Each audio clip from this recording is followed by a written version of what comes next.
Greetings and welcome to Mary is the New Evangelization. My name's Tom, and tonight I just want to relate to you a story that is true. And basically, it goes like this. I am a member of a particular Catholic church in a town in Pennsylvania called Ligonier, Pennsylvania, which is a cool town. And I happened to attend the church there, and it's called Holy Trinity. So there is a school at this church, and the school is called Holy Trinity. And I actually used to be the youth director at that church as well a number of years ago. Until the pastor decided to leave the priesthood for a relationship. So anyway, this school, way back when I was the youth director, had a very unusual theology class for the 7th and 8th graders. So the Catholic theology class for the 7th and 8th graders was the Jewish Holocaust. That's what the 7th and 8th graders learned, and we're talking like 10 years ago, something like that. And so they taught 7th and 8th grade theology. They taught about the Holocaust. Now, part of the problem was that there were a lot of Protestants at the school, so I guess it was a happy medium of some sort. So anyway, and also they were known because the Catholic the Protestant students had their own separate Bible study going on at the school, so that was kind of unique as well. And they've always struggled for enrollment. And anyway, my presence at the school was certainly not encouraged by any stretch of the imagination, and I can understand why in retrospect. So anyway, what happened was the bishop here in Greensburg, he decides that he's going to introduce a curriculum that has to be followed by homeschoolers too, okay? And we were homeschooling our kids, and we were told that it was mandatory that you had to follow the curriculum for religion, theology, that the bishop mandated, okay? And on top of that, homeschoolers had to be certified by the diocese in order to teach it, okay? Now, of course, we objected to that certification, at least I did publicly at the diocesan meeting on it. And I said, what are you going to do? What are you going to do to the kids whose parents don't get certified? Even though I have a master's degree in biblical studies and my wife was a certified teacher. But anyway, they're asking but the bottom, that's not what this is about, okay? So anyway, 10 years later, okay? 10 years later, the school there at Holy Trinity is still teaching the Holocaust for 7th and 8th grade, okay? Now, I went to an open house. They have a brand new principal there. The enrollment is lower than it's ever been, yet they hire a brand new full-time principal. Interesting.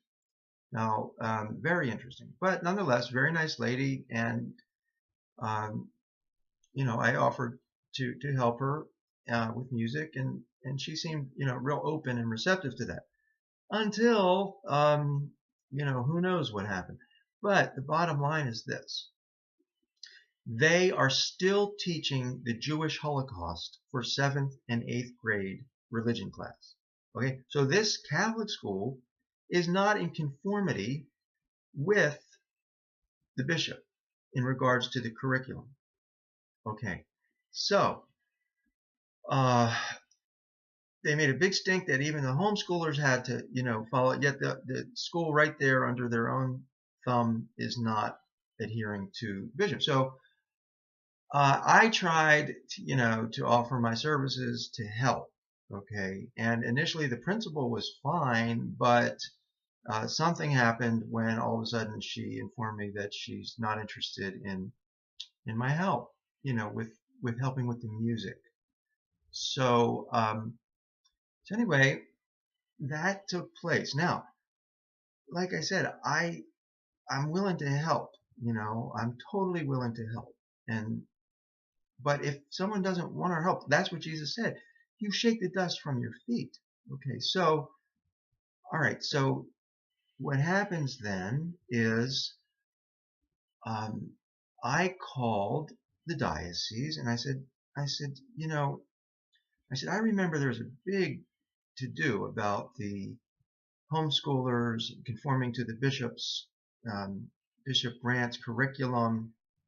And I said, I just found out that the school at Holy Trinity is still teaching the Holocaust, which is history class. It's not Catholic theology class. And I'm kind of curious, like, why haven't they, um, you know, updated their curriculum to be in line with the bishop? And, oh, we didn't know that, this, that, and the other thing. I said, well, could you please find out exactly why? So, I didn't hear from anybody. So I called back, and sure enough, the woman who used to be the principal at that school, who knew about the Holocaust being taught there, at least when she was there, said that the director of evangelization has approved this. He's approved of the Holocaust being taught for 7th and 8th grade theology class. Okay, so I said, really? I said, are you serious? So the director of evangelization is a lay person, and so anyway, she said that he sent her an email, and it falls under social justice. Okay, so that's how they're justifying teaching the. And then in the meantime, I get an email from a prominent member of the parish saying that if I really was interested in helping the school, I would send my own kids to this school. And I said, well, if they taught Catholic theology, maybe not just myself, but other homeschooling families would consider that. But what's the idea? What's the purpose of spending the money to send the kids to a Catholic school, 7th and 8th graders I'm talking about here, which I have a 7th grade daughter. And I said, what's the purpose of sending them to a school when they're not going to learn about the Catholic faith? They're going to learn about the Jewish Holocaust, and they're not even going to learn about the American Holocaust, which is abortion. These people didn't go to the March for Life. They haven't gone to the March for Life, the school. So anyway, so I'm like, okay, this is really interesting. Now, I had called the pastor, and I said, look, I'm going to call the diocese. Why are they not teaching Catholic theology? He said, it's not my school. It's not my responsibility. I said, all right, so you don't mind if I call the diocese? He says, no. So I checked with him first. I called the diocese, and the diocese tells me, oh, they're fine with it. Okay. They're fine with it. Great. That speaks volumes about the diocese, doesn't it?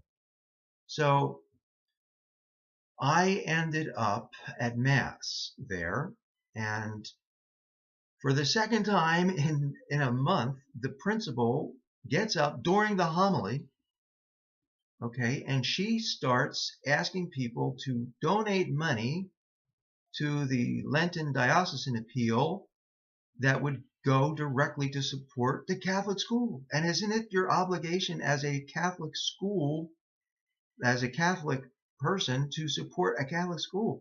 And it took me every ounce of energy not to stand up in the middle of the homily. This is during Lent, right? You want to get a good homily for Lent.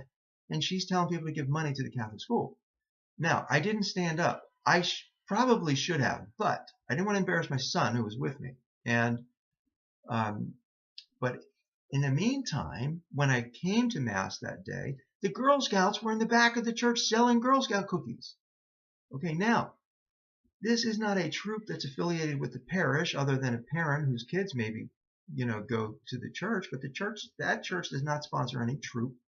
Okay, so this is an independent Girl Scout troop who they have come out in support of Planned Parenthood. They bring Planned Parenthood into their conventions and things of that nature. It's already been documented that there is a relationship between Planned Parenthood and the Girl Scouts. The Girl Scouts are not opposed to abortion. They're not. So um, they're selling cookies. Now, this was another thing that the diocese had done. They had said clearly that nobody can use the Catholic Church or the bulletins to raise money unless it directly goes through the diocese and you get permission. So this is going on without the permission of the diocese. Okay, the Girl Scouts linked with Planned Parenthood. So I said something to the mothers. I said, "Did you know?"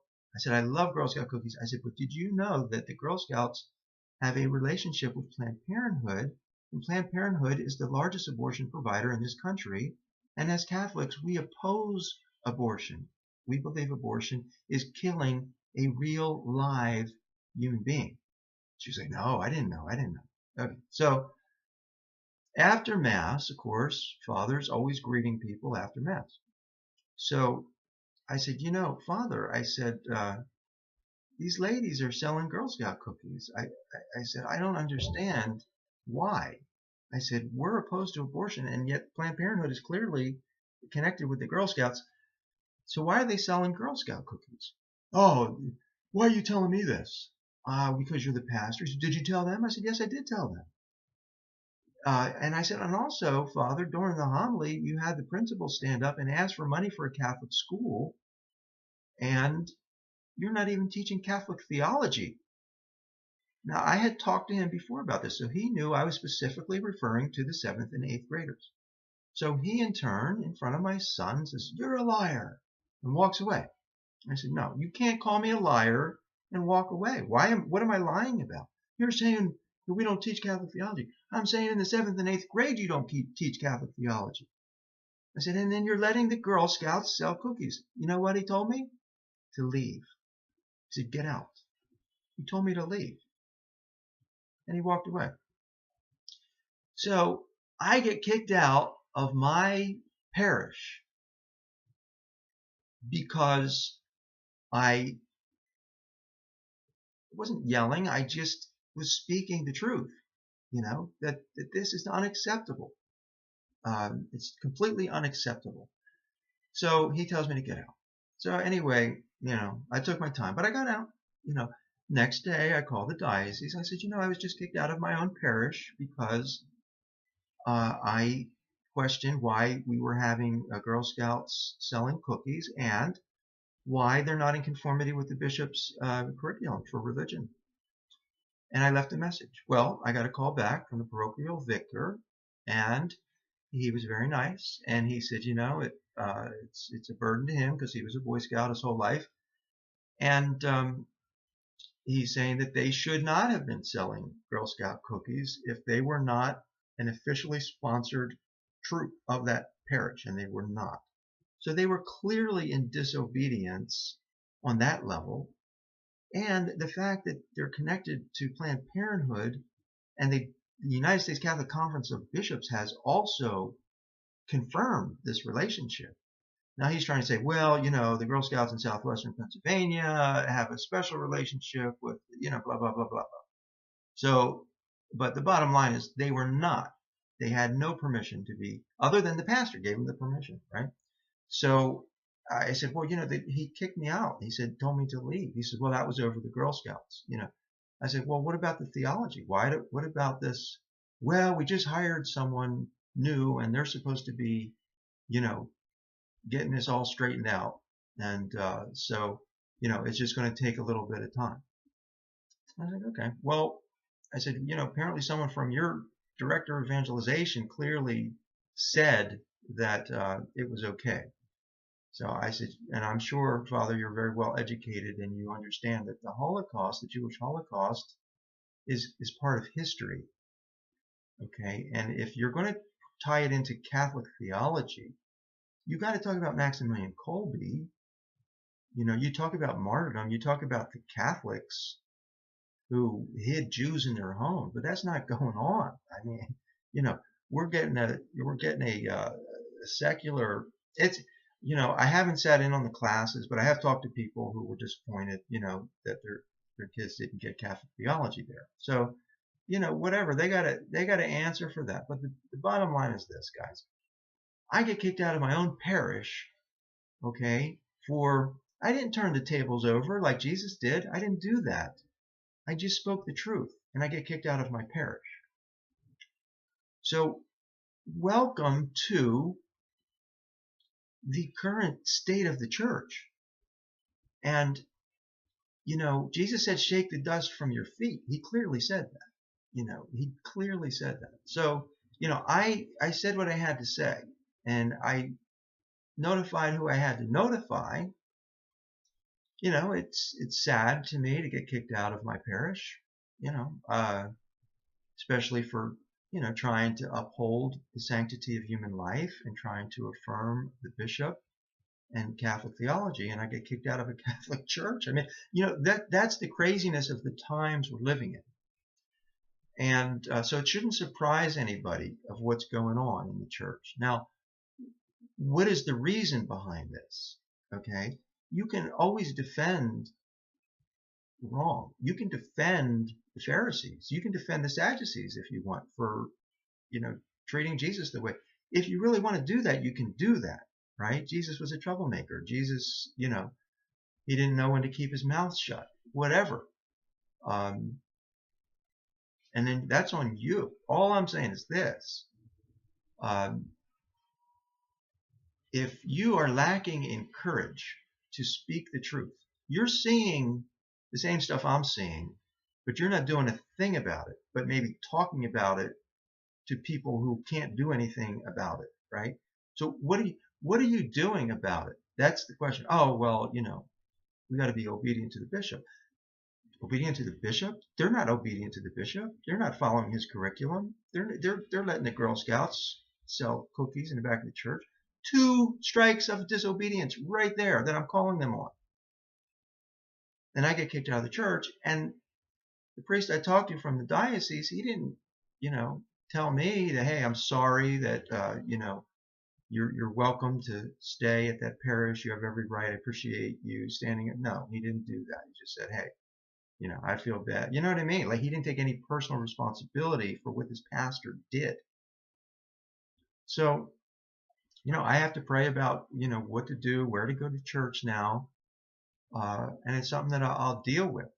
But my point is this, like, in courage, guys, pray for courage, pray for the gift of courage, which comes from the Holy Spirit. And you can ask the Blessed Virgin Mary for courage too. I mean, and ask our Lord Jesus Christ for courage. But if you are being a wimp in the times that we're living in right now, St. Pope Francis is sticking his neck out on the line. He's going after the hypocrites. He's going after the Sadducees and the Pharisees in the church, right? He's going after them. He's got courage. ISIS has it out for him. They've already said that. They want to kill the Pope. They want to take over Rome. Okay, so how about you? What's going on, man? Is everything just great in your life? And you're just going along with all this crap that's going on in the Catholic Church? You have to answer. I can't answer. All I'm saying is this. If you're not willing to speak out when you see wrong being done in your church, then you have no right to speak critically about anybody else's church, religion, nothing. Keep it quiet, guys. Keep it quiet, because you're letting your own house, perpetrate evil, and you're not saying anything about it. So just keep it quiet. I am totally serious about that, because it's hypocritical, is what it is. And I ask myself, I'm out there at the abortion clinic. I'm out there, challenging people who don't honor the Blessed Virgin Mary. I'm challenging people who, are supporting abortion. I mean, I can't even believe how many people support a woman's right to an abortion. And I'm challenging them, okay? I'm challenging people on gay marriage, like that's completely unacceptable. And so are you challenging, anybody? But I'm saying, like, why? Like, I knew this stuff was going on at that parish, and I've been somewhat quiet about it. I will honestly admit it. And I was like, it's ridiculous. Why am I afraid to speak here, at my own parish, but I'm not afraid to speak everywhere else? Like, what's that all about? Well, because I probably knew if I did, what would happen? And so I did, and that's what happened. So anyway, that's the story. God bless.